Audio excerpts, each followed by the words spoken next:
Kalau disuruh bicara tentang Ramadan, saya mengingatkan saya suka menceritakan atau suka memperkenalkan diri kalau dalam kaitan ini. Saya sudah mantan ustaz ini Pak Jimli. Waktu dulu masih mahasiswa itu proaktif sekali, khotbahnya khotbahnya hampir tiap Jumat gitu.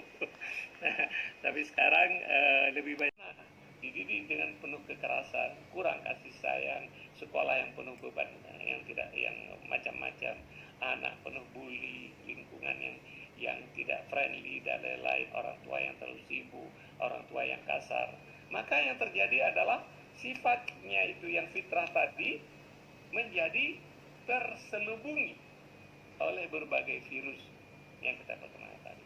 Maka dalam hadis qudsi mengatakan bahwa ada hadis qudsi yang mengatakan misalnya antara Allah Subhanahu wa taala dan ciptaannya dan manusia ini itu ada hijab sampai dengan 70.000 hijab.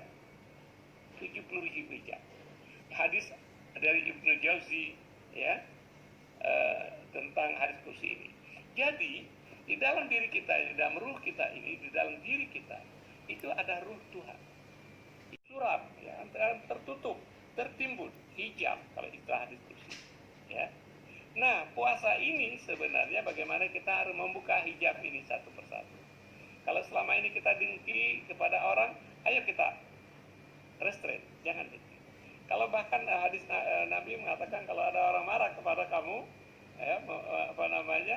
jangan marah balik, katakan saya sedang berpuasa. Sebenarnya bukan sedang puasa boleh marah lagi, bukan. Tapi bagaimana kita menghapuskan ini. Nah, jadi puasa ini sebenarnya tujuannya yang paling inti adalah bagaimana virus-virus yang ada dalam diri kita itu kita run program antivirus.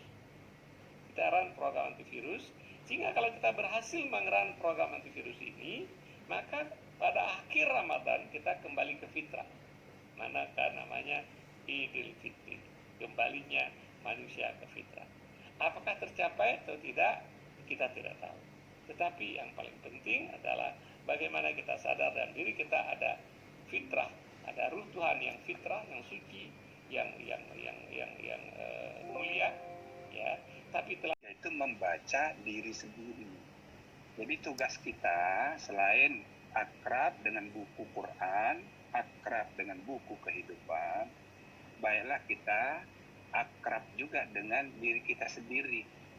Diri kita ini ibarat buku yang jarang tersentuh.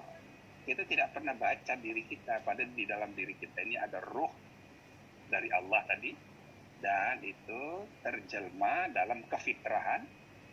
Fitrahnya itu kaya sekali, bahkan semua informasi yang masuk dari telinga, penglihatan, kayak komputer zaman sekarang, itu terekam semua dalam batin kita ini. Tinggal cuma kita tidak ingat, kadang-kadang nggak nyampe di pikiran, masuk aja ke dalam record di dalam diri kita. Batin kita ini sama kaya dengan buku kehidupan.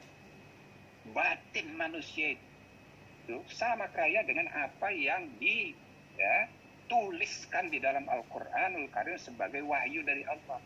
Jadi ini ada 3 buku yang kalau kita pahami dengan baik, kita pelajari dengan baik, dan pasti kita terbimbing untuk membersihkannya seperti tadi disampaikan oleh Pak Sofyan.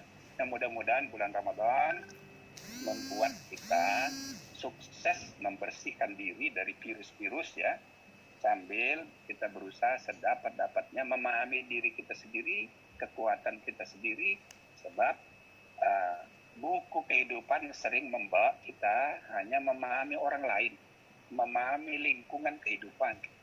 Quran kita dipaksa untuk membicarakan konsep-konsep yang abstrak tentang Allah, tentang Rasul, tentang berbagai hukum kehidupan yang dituntun dari norma tertinggi namanya Al-Quran. Nah, seringkali kita lupa membicarakan diri kita sendiri. Maka jadikanlah diri kita sendiri buku ketiga. Kita introspeksi, muhasabah, jangan terlalu membicarakan orang lain terus. Kita merenungkan diri kita. Nah, caranya ada 2 cara yang paling gampang. Saya mau tambah. 1, sering-sering kita mengadakan Isra dan Mi'raj. Yang pertama Isra, yang kedua Mi'raj. Isra itu artinya jalan malam. Jalan malam itu simbol dari perenungan spiritual. Rasulullah itu jalan malam minal masjidil haram ilal masjidil aqsa. Baru kemudian dia yang kedua itu Mi'raj ke langit. Nah, Mi'raj ke langit itu membuat kita berjarak dari diri kita. Kita bisa melihat diri kita dalam kehidupan. Baru kita bisa introspeksi di mana kita berada. Kita lagi ngapain? Kemarin ada apa, besok ada apa, di atas kita ada apa, di depan kita ada apa. Sedangkan kalau kita tidak mi'raj, kita nggak lihat diri kita di mana. Kita hanya melihat orang lain dan cuma kita saja yang sempurna. Kalau kita sering-sering mi'raj, melihat dari kejauhan, kita akan, ya Allah kemarin saya salah, ya Allah mestinya saya begini, bukan begitu dan sebagainya. Yang kedua, Isra, jalan malam. Jalan malam itu simbol dari perjalanan spiritual, di mana diri kita langsung menghadap Allah Subhanahu wa taala. Jadi dalam Al-Qur'an, bahkan dalam hadis Nabi digambarkan salah satu 7 golongan nanti dijamin dapat perlindungan dari Allah ialah wa rajulun zakarallahu khaliyan fafadat ainahu. Orang yang kalau dia berzikir kepada Allah malam-malam hari sendirian sampai mengalir air matanya. Nah, orang itu insya Allah dapat surga. Orang itu pasti karena sudah dijanjikan oleh Rasul dapat jaminan perlindungan dari Allah ketika tidak ada perlindungan yang bisa diharap selain dari Allah. Nah, jadi itu simbol dari orang jalan malam. Maka kita dianjurkan tahajud. Itu maksudnya supaya kita dapat kesempatan langsung berhubungan dengan Allah tanpa disaksikan manusia. Nah, ini adalah simbol dari Isra. Maka kalau kita mau membaca diri kita, rajin-rajin Isra Mi'raj antara lain. Konsultasi untuk mengajarkan anak-anak ngomong. Jadi oleh sebab itu itu kuncinya. Jadi psikologi mengatakan you are what you are. Ya, kita bagaimana kita dibesarkan. Ya. Kembali kepada tadi, bagaimana kita menjaga virus ini. Yang pertama adalah kita harus nilai diri kita sendiri dulu. Apakah kita ini dibesarkan dengan kasih sayang enggak dulu? Kalau belum dulu mungkin kita punya pengalaman traumatik masa kecil, kita sadar bahwa saya punya animal brain saya terlalu besar. Nah, kalau dengan sadar itu sebuah langkah pertama yang bagus. Kemudian ya kami punya sekolah, ya di sekolah itu bikin anak-anak SD itu diperkenalkan untuk mengenal dirinya, ya Pak Jimli mengatakan kenal dirinya. Jadi anak itu bisa mengenal dirinya siapa yang berkuasa terhadap dirinya. Kalau lagi marah, jadi dibikin permainan ada Kapten Neo, Neocortex, ya, dan ada emosi, simosi. Ya.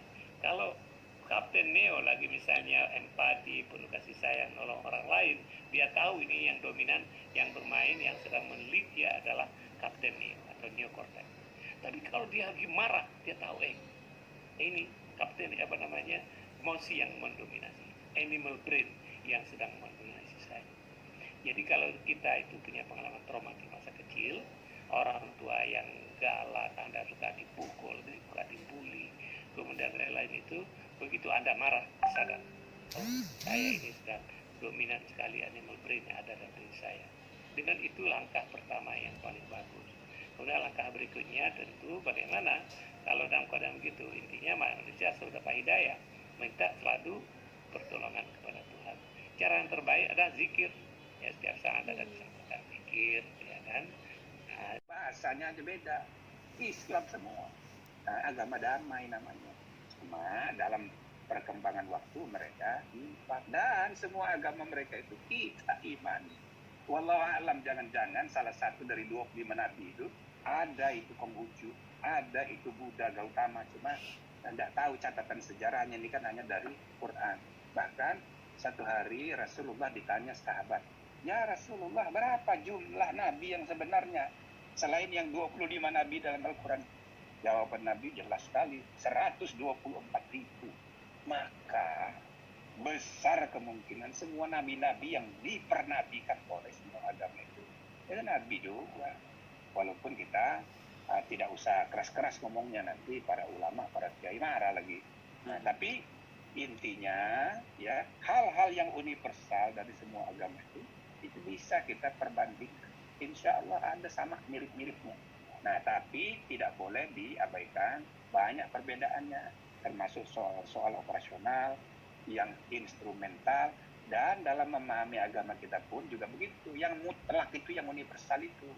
Kalau yang sifatnya instrumental dalam Al-Quran sekalipun, itu harus dibaca ulang dengan perkembangan zaman sekarang bagaimana, hadis Nabi bagaimana, dan seterusnya, supaya kita tidak membaca Quran hanya harfiah, grammatical reading, dan membuat kita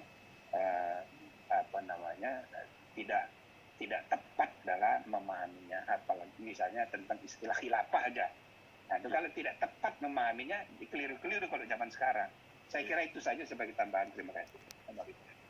Maupun Pak Sofi, tanpa disadari kita ini kan membawa virus juga berarti kepada orang lain, kepada keluarga kita, kepada anak kita. Kalau tadi Pak Sofi menggambarkan latar belakang kehidupan kecilnya si Stalin, berarti ada orang lain yang mungkin berimpact akibat virus yang kita bawa tanpa kita sadari, mungkin dari percakapan kita, atau sekarang dengan mudahnya kita menyebarkan informasi yang mengakibatkan sekelompok lingkungan kerja atau sekelompok lingkungan tertentu menjadi salah menerima informasi yang mengakibatkan mungkin mereka melakukan atau membentuk tanpa disadari juga mereka terbentuk sikap atau sifat yang sudah pengaruhnya adalah yang paling akhir, yang paling sekarang, ya. Jadi misalnya interaksi ayah dengan ibu, anak dengan ibu, ya kan, saya dengan ibu saya dengan anak saya, itu sangat besar pengaruhnya.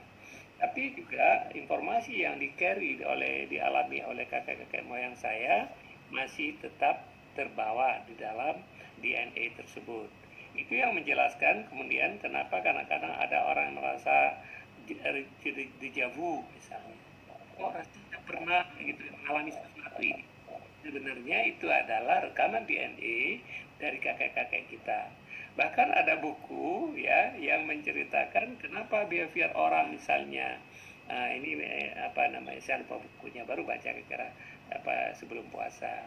Cerita bahwa kenapa misalnya di orang yang dari negara yang nyetir kanan itu mudah tertabrak di negara yang nyetir kiri. Ya. Kenapa kemudian dan ini pengaruh antara reward dan punishment. Reward itu akan menggerakkan orang. Jadi kalau misalnya mau menggerakkan anak buah, berikan reward. Punishment yang minimum. Tapi kalau punishment yang terus-terusan itu tidak akan menggerakkan orang. Terus dia ceritakan karena apa? Kalau orang misalnya dalam keadaan ketakutan, orang nggak bergerak. Ya, orang nggak bergerak. Itu yang menyebabkan misalnya kenapa kalau kita nyebrang kereta api, ya kan, tiba-tiba ada kereta lewat, mobil berhenti. Ya. Sebenarnya bukan mobil yang berhenti, tapi attitude manusia itu langsung in action. Karena itu dia ceritakan, ya, zaman dulu di waktu kita masih di savana, di mana kita hidup terancam kepada singa, kepada macam-macam itu. Kalau bisa kita lihat binatang buas yang mau makan kita, caranya apa? Lari secepat-cepatnya. Atau kalau bisa lari, berhenti. Nah, berhenti dengan angkat tangan setinggi-tingginya. Kalau Anda pernah nonton film God Must Be Crazy, waktu melihat itu dia Sofian. Ya, jadi itu sebenarnya ada reaksi manusia zaman dulu, ya kan? Nah, dalam keadaan orang misalnya kereta tadi nyeberang rel, orang berhenti dan ditabrak. Kemudian kalau kita nyeberang di Amerika, di New York kan, karena kita sebelah sini kan, karena biasa dia jatuh sebelah kanan, lihat sebelah kiri, ya kan? Kita nyeberang sebelah kiri, ternyata di sebelah sana, begitu sebelah sana, kemudian kita berhenti, tidak bergerak. Ya, itu ada pengaruh yang imprinted di dalam DNA kita. Join sama kita ini. Ini mumpung ada di sini Prof. Hikmanto, mohon sedikit nasihat buat kita junior-juniornya, terutama sekali untuk kita ini di kegiatan ngabarin, mungkin ada penyemangat buat kami untuk ini. Prof Hikmanto, silakan. Terima kasih Pak Andi, Pak Sofyan, Pak Menteri, Prof Jimli, dan rekan-rekan sekalian. Assalamualaikum warahmatullahi wabarakatuh. Saya sangat senang ada forum seperti ini, forum di mana antara senior dan junior ini bisa bertemu, bahkan tidak juga menggunakan atribut-atribut yang ada. Seperti kita tahu Pak Sofyan ini kan menteri, tapi beliau mau hadir di forum ini. Dan biasanya kalau ada bulan Ramadan ini, biasanya kita ke rumah beliau. Kita akan dapat makan malam gratis, berbuka bersama gitu. Tapi karena sekarang dalam kondisi seperti saat ini COVID, maka tentu kita tidak bisa melakukan hal ini. Juga ingin bertanya nih, terutama mohon maaf nih Prof Jimli, ini bukan jeruk makan jeruk, tapi tadi Prof Jimli cerita bahwa memang pemimpin guru adalah pemimpin adalah guru. Cuman nih perasaan saya nih berkaitan dengan apa yang disampaikan oleh Pak Sofyan. Kadangkala saya ini guru, tapi DNA saya bukan pemimpin, gitu ya. Karena guru itu ada yang kita cuma riset aja, gitu ya.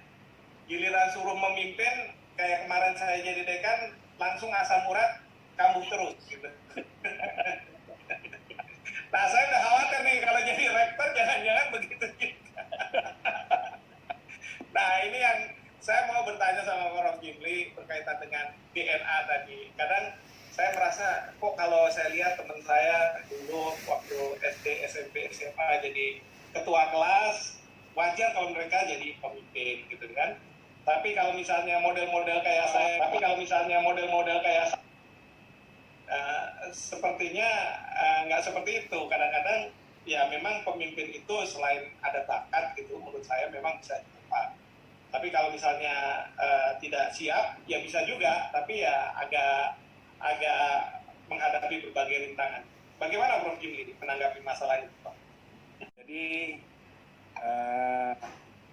poinnya saya kehilangan itu, tapi intinya pemimpin dan guru itu memang mestinya sama, walaupun dia dalam istilah teknis ya kita bedakan. Ini di bidang pendidikan, yang kepemimpinan itu di bidang pengorganisasian. Tapi itu sebenarnya Rasulullah mengatakan kullukum ra'in wa kullu ra'in mas'ulun ar-ra'iyati. Jadi semua kita ini disebut sebagai pemimpin oleh Rasulullah. Baik memimpin diri sendiri, memimpin keluarga, memimpin masyarakat luas, atau institusi terorganisasi. Nah, jadi ketika kita menjadi pemimpin, kita harus tahu fungsi kita itu role model, itu paling utama. Dan dalam kepemimpinan, seperti dalam pertemuan yang lalu sudah saya singgung sedikit, memang ada dua pengertian pemimpin. Imam dalam pengertian persona, tapi ada yang kedua, Al-Quran, itu disebut pemimpin, imam. Jadi doa kita, Allahumma rahamna bil Quran waja'alhu lana imaman. Ya Allah, jadikanlah Al-Quran sebagai pemimpin, bagi imam bagiku. Jadi bagi orang Islam itu imam itu ada dua artinya. Imam orang dan imam sistem. Nah, persis dalam negara hukum kan begitu. The rule of law, not of man. Jadi pejabat, arms holder, the office holder itu hanya salah satu fungsinya itu adalah role model dalam taat aturan, dalam menerapkan aturan, dan dalam menegakkan aturan. Dia jadi role model. Itu yang utama. Baru fungsi kedua dari pemimpin itu ialah system building. Karena dia harus memastikan sepeninggal dia sistem itu yang akan memimpin. Bukan dia. Dia kan hanya role model. Nah, yang ketiga, komunikasi.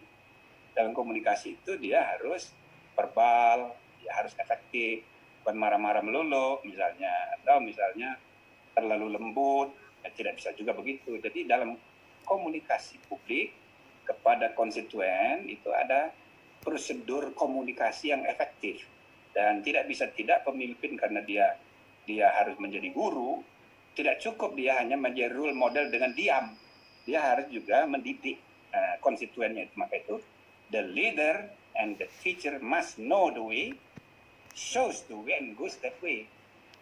Kalau politisi kan enggak, terutama di negara lain ya, bukan kita. Kalau politisi itu he does not know the way, but he shows the way, and he does not go that way either. Itu. Maaf, kalau politisi alumni kita kan banyak, jadi jangan masuk mempertuan batu, ada yang ketemu pohon dipertuan. Jadi itulah garizah asli kita. Mari kita kembalikan itu, kita luruskan. Ya, konsepsi keyakinan kita kepada Allah itu diperbaiki dari waktu ke waktu. Itu yang insya Allah mengembalikan pengaruh apapun, mulai dari orang tua sekalipun, itu masih bisa kita perbaiki. Salah satunya tadi yang disebut cinta itu tadi, mahabbah ilallah, cinta kepada Allah.